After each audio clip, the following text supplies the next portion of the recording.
ನಮಸ್ತೆ ವೀಕ್ಷಕರೇ, ನೀವು ನೋಡ್ತಿದ್ದೀರಾ ಸಂಪಾದಕ ಯೂಟ್ಯೂಬ್ ಚಾನಲ್. ನಾನು ಸಂಕೇತ್. ಬೆಂಗಳೂರಿನ ರಾಮೇಶ್ವರಂ ಕೆಫೆಯಲ್ಲಿ ನಡೆದ ನಿಗೂಢ ಸ್ಫೋಟ ನಿಜಕ್ಕೂ ಬೆಚ್ಚಿ ಬೀಳಿಸಿದೆ.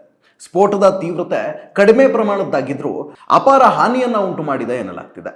ಸ್ಥಳಕ್ಕಾಗಮಿಸಿರೋ ಪೊಲೀಸರು ಎಲ್ಲಾ ಆಯಾಮದ ತನಿಖೆಯನ್ನ ನಡೆಸುತ್ತಿದ್ದಾರೆ. ತನಿಖೆಯಿಂದ ಸತ್ಯಾಂಶ ಹೊರಬರಬೇಕಿದೆ. ಹಾಗೂ ಇದು ಉದ್ದೇಶಪೂರ್ವಕ ಕೃತ್ಯವಾಗಿದ್ರೆ ಖಂಡಿತ ಆರೋಪಿಗಳನ್ನ ಪತ್ತೆ ಹಚ್ಚಿ ಕಠಿಣ ಶಿಕ್ಷೆಗೆ ಗುರಿಪಡಿಸಬೇಕು. ಇದರಲ್ಲಿ ಎರಡು ಮಾತಿಲ್ಲ. ಯಾಕಂದ್ರೆ ಇದು ಕೇವಲ ಒಂದು ಅಪರಾಧ ಕೃತ್ಯವಲ್ಲ, ರಾಷ್ಟ್ರೀಯ ಭದ್ರತೆಯ ವಿಚಾರ. ಇಲ್ಲಿ ಎರಡನೇ ಆಲೋಚನೆಗೆ ಯಾರೂ ಅವಕಾಶ ಮಾಡಿಕೊಡ್ಬಾರದು.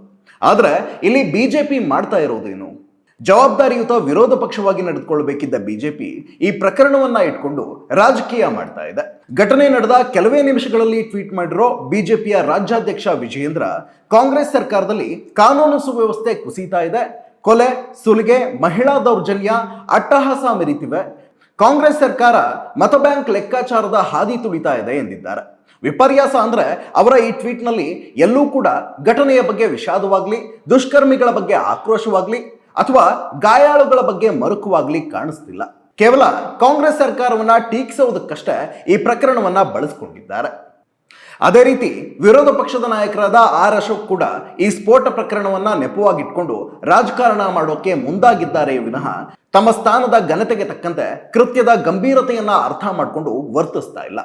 ಕಾಂಗ್ರೆಸ್ ಪಕ್ಷದ ತುಷ್ಟೀಕರಣ ನೀತಿಯಿಂದಾಗಿ ಅದು ಎಲ್ಲೆಲ್ಲಿ ಅಧಿಕಾರಕ್ಕೆ ಬರುತ್ತೋ ಅಲ್ಲೆಲ್ಲ ಭಯೋತ್ಪಾದಕ ಮತ್ತು ದೇಶದ್ರೋಹಿ ಶಕ್ತಿಗಳು ವಿಜೃಂಭಿಸ್ತವೆ ಅಂತ ಪ್ರತಿಕ್ರಿಯೆ ನೀಡಿರೋ ಅವರು ಕೂಡ ಅಪ್ಪಿತಪ್ಪಿಯೂ ಈ ಕೃತ್ಯದ ಬಗ್ಗೆ ಆಘಾತವನ್ನಾಗ್ಲಿ ಅಥವಾ ಸಂತ್ರಸ್ತರ ಬಗ್ಗೆ ಮರುಕವನ್ನಾಗ್ಲಿ ವ್ಯಕ್ತಪಡಿಸಿಲ್ಲ. ಅಷ್ಟಕ್ಕೆ ನಿಲ್ಲದೆ ಕಾಂಗ್ರೆಸ್ ಸರ್ಕಾರದ ಜನಪ್ರಿಯ ಗ್ಯಾರಂಟಿ ಯೋಜನೆಗಳ ಪದವನ್ನ ಕೃತ್ಯಕ್ಕೆ ಲಿಂಕ್ ಮಾಡಿರುವ ಅವರ ಟ್ವೀಟ್ನಲ್ಲಿ ರಾಜಕಾರಣ ಎಂದು ಕಾಣುತ್ತೆ. ಇನ್ನು ಬಿಜೆಪಿ ಸಂಸದ ತೇಜಸ್ವಿ ಸೂರ್ಯ ತಮ್ಮ ಟ್ವೀಟ್ನಲ್ಲಿ ತಾನು ರಾಮೇಶ್ವರಂ ಕೆಫೆ ಮಾಲೀಕರ ಜೊತೆ ಮಾತನಾಡಿದ್ದೇನೆ, ಅದು ಸಿಲಿಂಡರ್ನಿಂದಾದ ಸ್ಫೋಟವಲ್ಲ ಅಂದಿದ್ದಾರೆ. ಹಾಗಾಗಿ ಅದು ಬಾಂಬ್ ಸ್ಫೋಟ ಅಂತಾನೂ ಹೇಳಿದ್ದಾರೆ. ಜವಾಬ್ದಾರಿಯುತ ಸಂಸದನಾಗಿ ತನಿಖೆ ನಡೆಸೋ ಪೊಲೀಸರಿಂದ ಮಾಹಿತಿಯನ್ನ ಸಂಗ್ರಹಿಸಿ ಅದು ಯಾವ ಬಗೆಯ ಸ್ಫೋಟ ಅಂತ ಹೇಳಬೇಕೇ ವಿನಃ ಹೋಟೆಲ್ ಮಾಲೀಕನ ಮಾಹಿತಿಯನ್ನ ಆಧರಿಸಿ ಅಲ್ಲಿ ನಡೆದಿದ್ದು ಬಾಂಬ್ ಬ್ಲಾಸ್ಟ್ ಅಂತ ತೀರ್ಪು ಕೊಡೋದು ರಾಜಕೀಯ ಪ್ರೇರಿತ ಮಾತ್ರವಲ್ಲ, ಜನರಲ್ಲಿ ಆತಂಕ ಹುಟ್ಟಿಸೋ ಕೃತ್ಯವೂ ಆಗುತ್ತೆ. ಸ್ಪಷ್ಟವಾಗಿ ರಾಜ್ಯ ಸರ್ಕಾರದ ಮೇಲೆ ಆರೋಪ ಹೊರಿಸೋ ರಾಜಕೀಯ ಕಾರಣಕ್ಕೆ ಹೀಗೆ ಅರೆಬರೆ ಮಾಹಿತಿಯನ್ನ ಆಧರಿಸಿ ತೀರ್ಪು ನೀಡಿದ್ದಾರೆ. ಒಂದು ವೇಳೆ ಅದು ಬಾಂಬ್ ಸ್ಫೋಟ ಪ್ರಕರಣವೇ ಆಗಿದ್ರೂ ತನಿಖಾಧಿಕಾರಿಗಳು ಖಾತ್ರಿ ಪಡಿಸೋವರೆಗೂ ಜನರಲ್ಲಿ ಆತಂಕ ಹುಟ್ಟಿಸೋ ಹೇಳಿಕೆ ನೀಡದಂತೆ ಎಚ್ಚರ ವಹಿಸಬೇಕಾದ್ದು ಜನಪ್ರತಿನಿಧಿಯ ಕರ್ತವ್ಯ. ಆದ್ರೆ ಬಿಜೆಪಿ ಸಂಸದನ ಟ್ವೀಟ್ನಲ್ಲಿ ಆ ಹೊಣೆಗಾರಿಕೆ ಕಾಣಿಸೋದೇ ಇಲ್ಲ. ಒಂದು ರಾಜಕೀಯ ಪಕ್ಷವಾಗಿ ಬಿಜೆಪಿ ಹೀಗೆಲ್ಲ ಆರೋಪಿಸ್ತಿರೋದನ್ನ ಒಪ್ಕೊಂಡು ಬಿಡೋಣ. ಆದ್ರೆ ಎಲ್ಲಾ ಕೃತ್ಯಗಳ ಸಂಗತಿಯಲ್ಲೂ ಬಿಜೆಪಿ ಹೀಗೆ ವರ್ತಿಸಿತ್ತಾ? 2019 ಫೆಬ್ರವರಿ 14ರಂದು ಜಮ್ಮು ಕಾಶ್ಮೀರದ ಪುಲ್ವಾಮಾದಲ್ಲಿ ನಮ್ಮ CRPF ಯೋಧರ ಮೇಲೆ ಭಯೋತ್ಪಾದಕರು ದಾಳಿ ನಡೆಸಿ 49 ಸೈನಿಕರನ್ನ ಹತ್ಯೆ ಮಾಡಿದಾಗ ರಾಜ್ಯ ಬಿಜೆಪಿ ನಾಯಕರು ಇದೇ ರೀತಿ ಕೇಂದ್ರ ಸರ್ಕಾರವನ್ನ ತರಾಟೆಗೆ ತೆಗೆದುಕೊಂಡಿದ್ರ? ಅವತ್ತು ಬರೋಬ್ಬರಿ 300 kg RDX ಸ್ಫೋಟ ಒಳಬಂದದ್ದು ರಾಷ್ಟ್ರೀಯ ಭದ್ರತಾ ವೈಫಲ್ಯವಾಗಿದ್ರು ಇವತ್ತಿನ ಹಾಗೆ ಯಾವ ಬಿಜೆಪಿ ನಾಯಕನು ಕೇಂದ್ರ ಸರ್ಕಾರವನ್ನ ಪ್ರಶ್ನೆ ಮಾಡಲಿಲ್ಲ, ಟೀಕಿಸಲೂ ಇಲ್ಲ.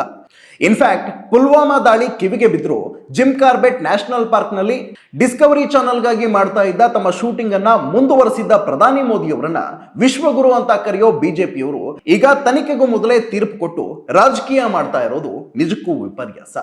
ಅವತ್ತು ಸ್ವತಃ ಮೋದಿಯವರ ಪುಲ್ವಾಮಾ ದಾಳಿ ರಾಷ್ಟ್ರೀಯ ಭದ್ರತೆಯ ವಿಚಾರ, ಹಾಗಾಗಿ ಇದನ್ನ ವಿರೋಧ ಪಕ್ಷಗಳು ರಾಜಕೀಯಕ್ಕೆ ಬಳಸ್ಕೊಳ್ಬಾರದು, ಹಾಗೆ ಮಾಡಿದ್ರೆ ಹೇಯ ಕೃತ್ಯವಾಗುತ್ತೆ ಅಂದಿದ್ರು. ಆದ್ರೆ ಇವತ್ತು ಅದೇ ಬಿಜೆಪಿಯವರು ರಾಷ್ಟ್ರೀಯ ಭದ್ರತೆ ಪ್ರಕರಣವಾಗಬಹುದಾದ ಈ ಸ್ಫೋಟವನ್ನ ರಾಜಕೀಯಕ್ಕೆ ಬಳಸ್ಕೊಳ್ತಿದ್ದಾರೆ. ಈ ನಿಟ್ಟಿನಲ್ಲಿ ಪುಲ್ವಾಮಾ ದಾಳಿಯಾದಾಗ ಕಾಂಗ್ರೆಸ್ಸಿನ ರಾಹುಲ್ ಗಾಂಧಿ ಅವರು ತೋರಿದ ನಡವಳಿಕೆ ನಿಜಕ್ಕೂ ರಾಜ್ಯ ಬಿಜೆಪಿ ನಾಯಕರಿಗೆ ಪಾಠವಾಗಬೇಕು. ನಮ್ಮ CRPF ಸೈನಿಕರ ಮೇಲೆ ಹೇಡಿ ಭಯೋತ್ಪಾದಕರು ನಡೆಸಿದ ಈ ಕೃತ್ಯ ಖಂಡನೀಯ. ಹುತಾತ್ಮರಾದ ಸೈನಿಕರಿಗೆ ಸಂತಾಪ ಸಲ್ಲಿಸ್ತೇನೆ, ಗಾಯಗೊಂಡವರು ಆದಷ್ಟು ಬೇಗ ಗುಣಮುಖರಾಗಲಿ ಅಂತ ಪ್ರಾರ್ಥಿಸ್ತೇನೆ ಅಂತ ಟ್ವೀಟ್ ಮಾಡಿದ್ರು. ಜವಾಬ್ದಾರಿಯುತ ವ್ಯಕ್ತಿಗಳು ಇಂತಹ ಸಮಯದಲ್ಲಿ ನಡೆದುಕೊಳ್ಳೋ ರೀತಿ ಇದು. ಇಂತಹ ಯಾವ ಹೊಣೆಗಾರಿಕೆಯೂ ರಾಜ್ಯ ಬಿಜೆಪಿ ನಾಯಕರ ಟ್ವೀಟ್ಗಳಲ್ಲಿ ಕಾಣಿಸ್ತಿಲ್ಲ.